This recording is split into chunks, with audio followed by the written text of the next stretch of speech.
Bienvenue au FIFDH, Festival et Forum sur les droits humains. Bienvenue aussi dans la section Fiction et droits humains.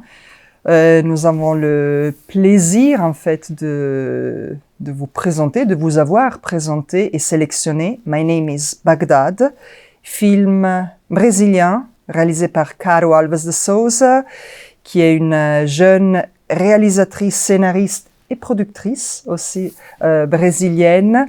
My Name is Baghdad est son deuxième long métrage. Elle a aussi réalisé plusieurs courts métrages, aussi des séries, des fictions et des documentaires.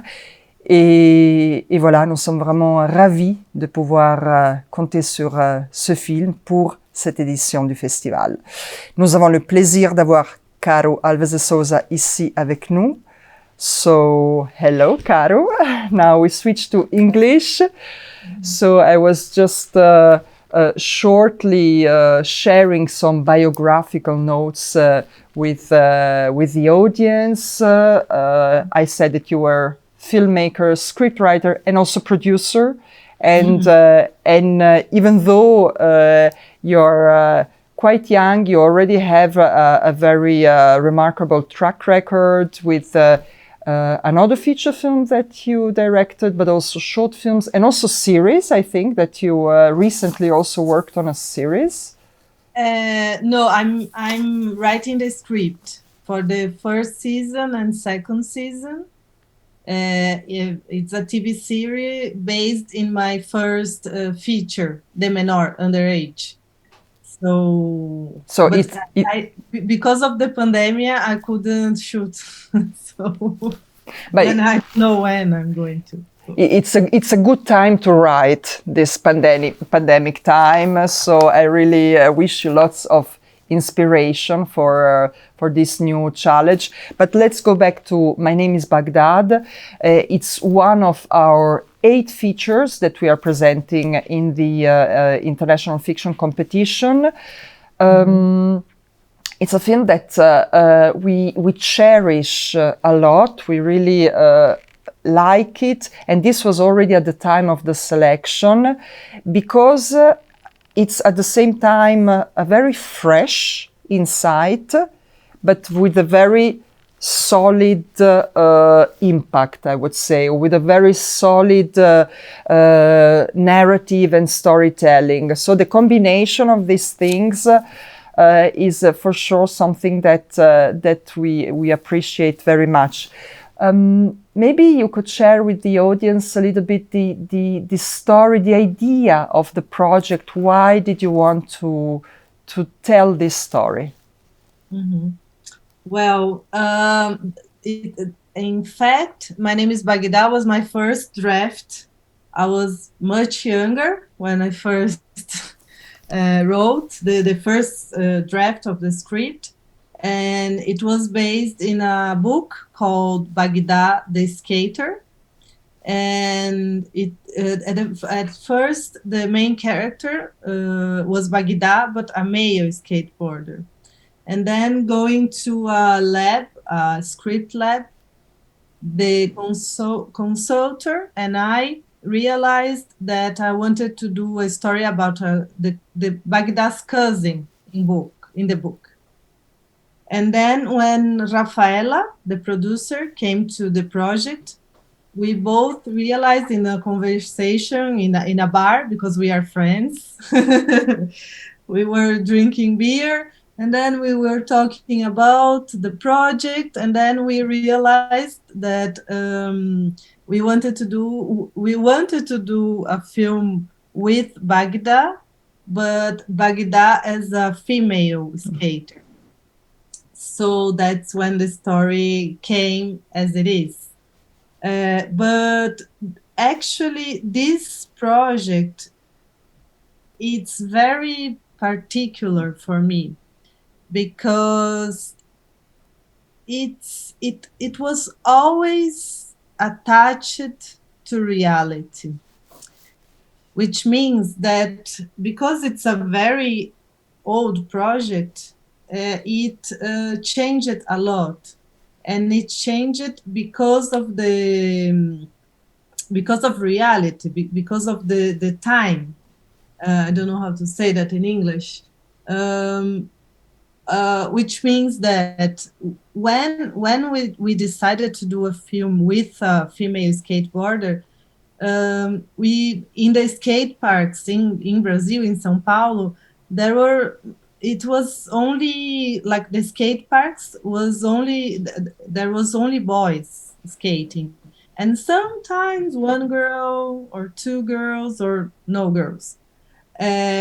So the project began as Baghdad facing this very machist environment. But 1 year before we shoot the film, we faced a new reality in Brazil, but worldwide too. More and more female skateboarders were like going to skate parks, and like 1 year, 6 months after we started to shoot, the film became what it is right now. So it's very particular film because it changed with history. Time. Of course, it grows. It's a film. It's a story, like many stories, that grows with reality because it is connected directly with reality. This is also the magic of cinema. I mean, the thing that you are often connected to what surrounds you. But you know what is interesting with My Name is Baghdad is that it explores different aspects of the protagonist of life, let's say. One is, of course, it's a coming of age story. Baghdad is from teenager, also is becoming a woman, an adult. And at the same time, she's finding a place in society, in a way. And also she's defining her place in this society as a woman. So all this together that you really manage to reach. Maybe can you maybe comment a bit more on this female dimension? Also because now you said that you changed during the writing the idea that it should be a woman. So why for you this was really an important element? Mm-hmm. Well, it's like at some point I understood that I wanted to do a story with many female characters, and more than that, a story where I could create an environment where women felt safe to be, and that women could support each other. For me, this was like something that it was really important to create in a story, because I think that one important thing for a person who creates imaginaries is to create imaginaries that somehow contradicts or put in doubt the imaginaries that is produced by injustice society. So being aware of that task, for me, it was important to create an imaginary that women can be supported by each other, and then women can be safe in an environment created by them, to them. So I think this is like a really important thing in the film. And I think, but you will for sure correct me if I'm wrong, that the way you developed not only the main protagonist, the main character, but also the so-called secondary characters, because there are many women. It's really a community of women. They work probably on what you just said, this idea of female community beyond age, beyond activity status, and you really create like they resonate within each other in a very interesting way. Yeah. This was also an important thing in this thinking. Because I didn't want like to create an environment of women, this community of women, where only like there was only one type of women. Like, so in the film there are a lot of women, because we are a lot. We are very different, and this was an important thing. Like different bodies, different ages, different dreams, different ways of think. For example, the mother of Baghdad is not super. She's afraid that her kid can be injured in a skate park. But she knows that it's important to Baghdad to skateboard, so she's not going to say no to that. But she doesn't actually agree with that. So that was important in the film. Like if you analyze the Baghdad sisters, they are very different characters. Like Josiane, Bia, and Baghdad are three different types of women, bodies included, but they can understand each other, they can support each other. So this was very important.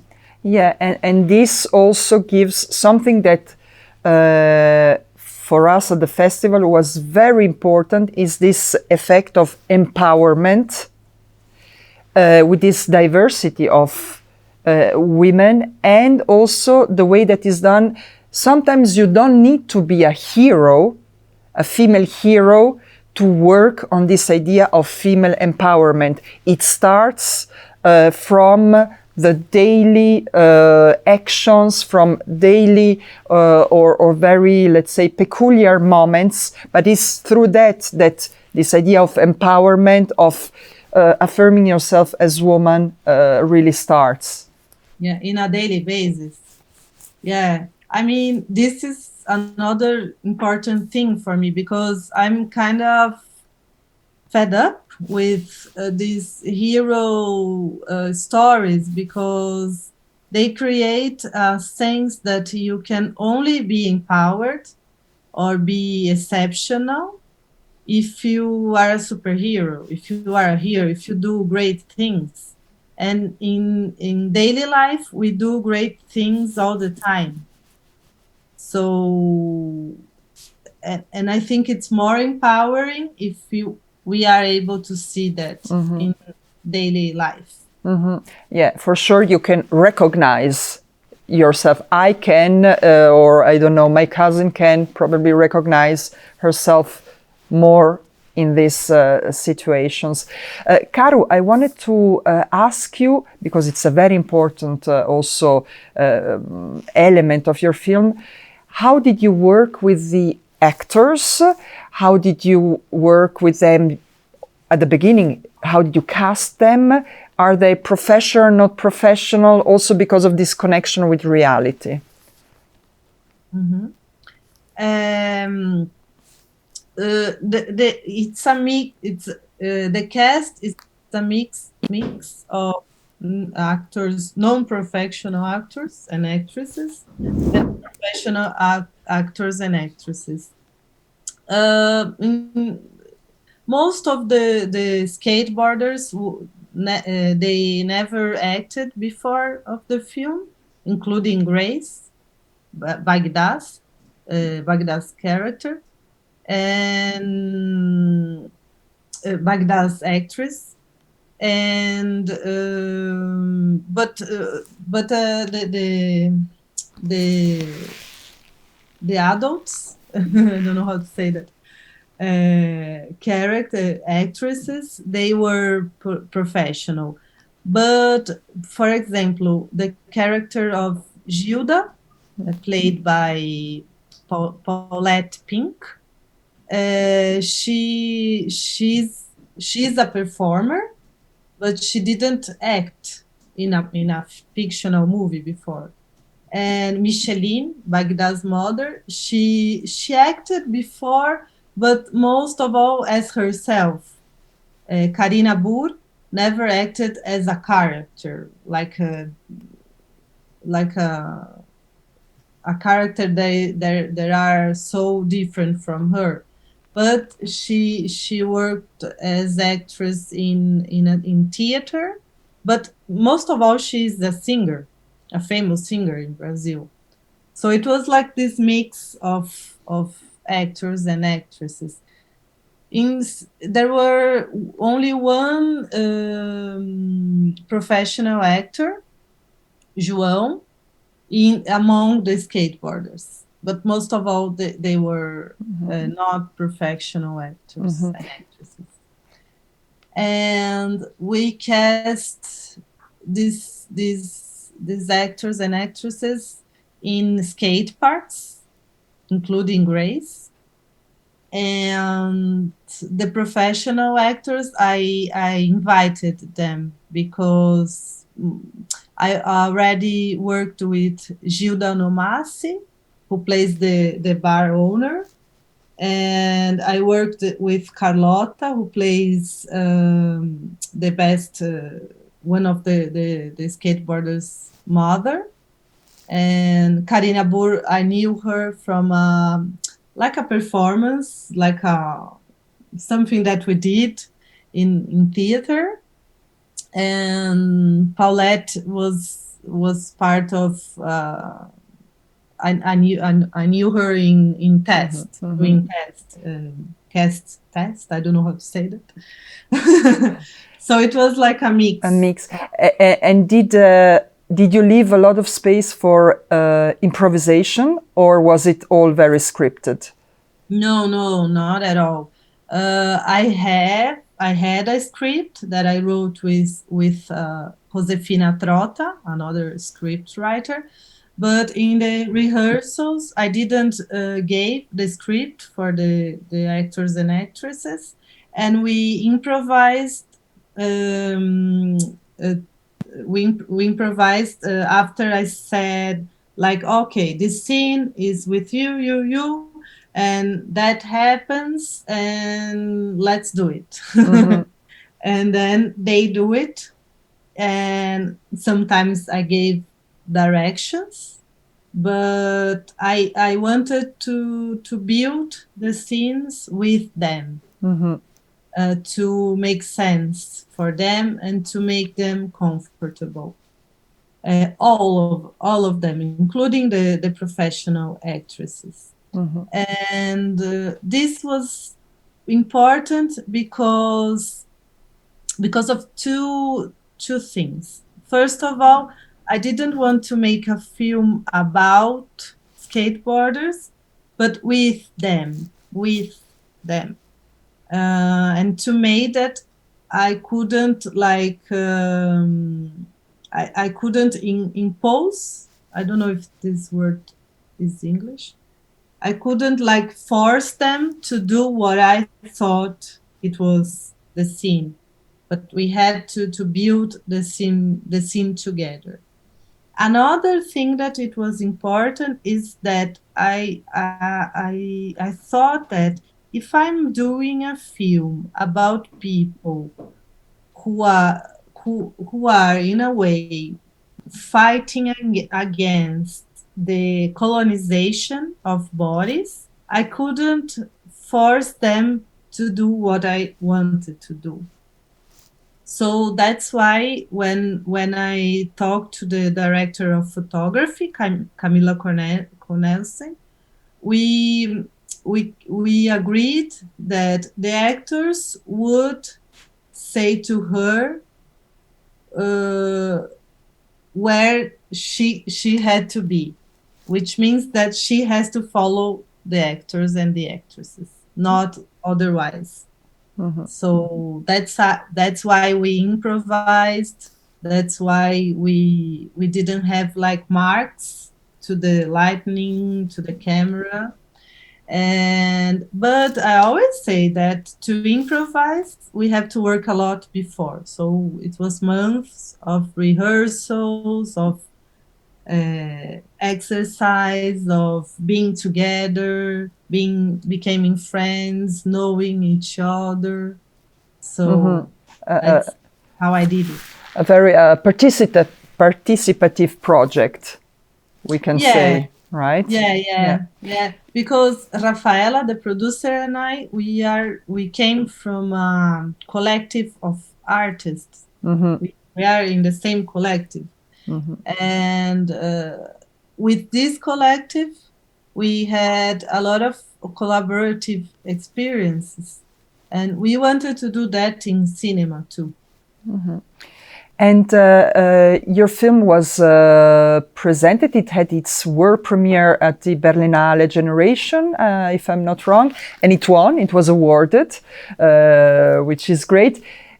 Which impact did this kind of award have for you, for the film?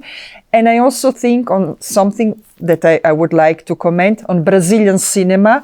It's not an easy time for Brazilian cinema, maybe for other cinemas as well, but even before the pandemic, because of the political situation and the impact on culture and cinema, I know it's very hard. So yeah, maybe you could share a bit of your thoughts.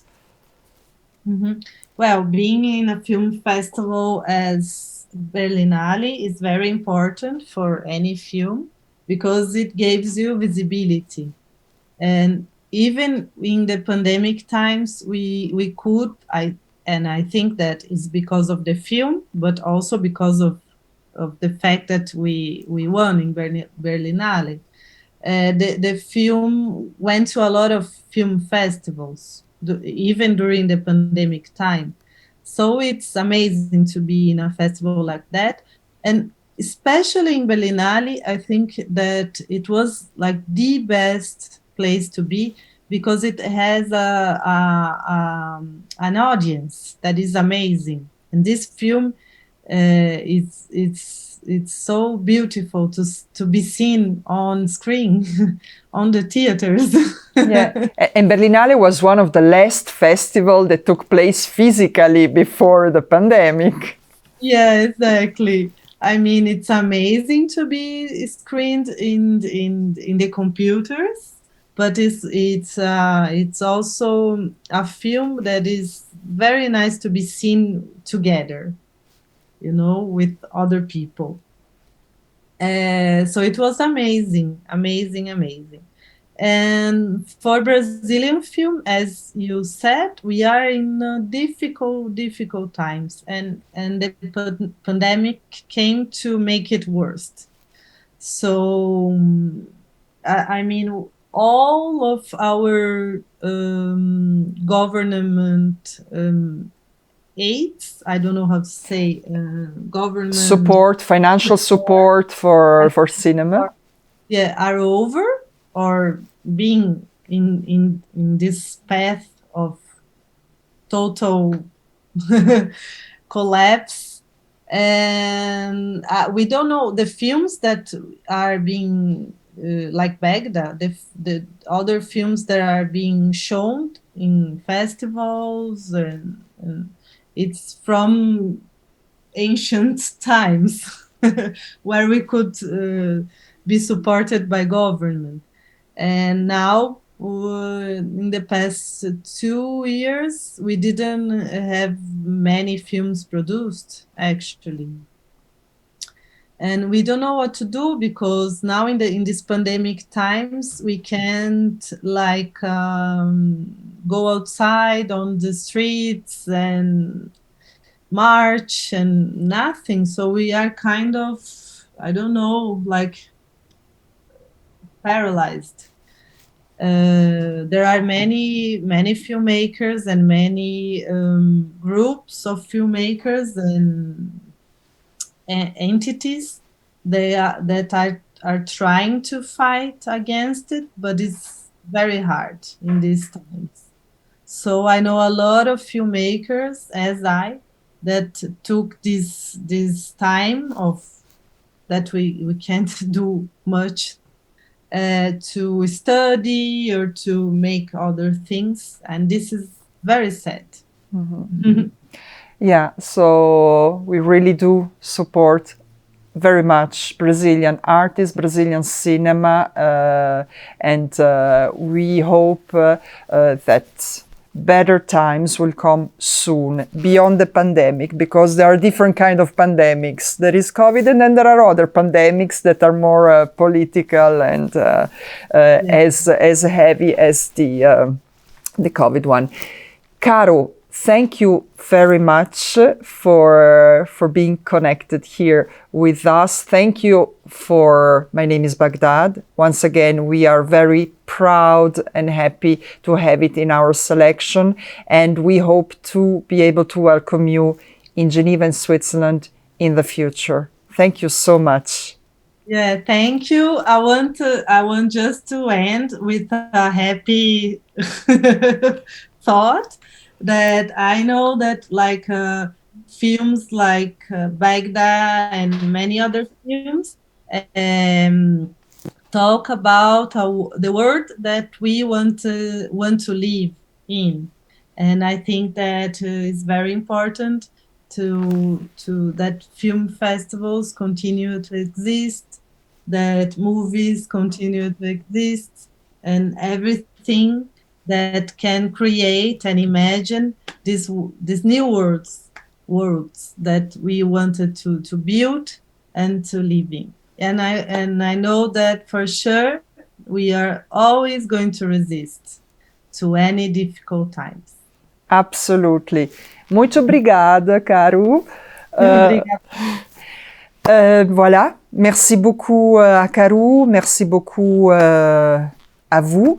Et on vous souhaite maintenant un peu une bonne réflexion, voyage encore dans l'histoire de Baghdad, l'histoire du skate, mais aussi l'histoire en fait de l'affirmation d'une personne en tant que femme, en tant que jeune adulte. Merci beaucoup.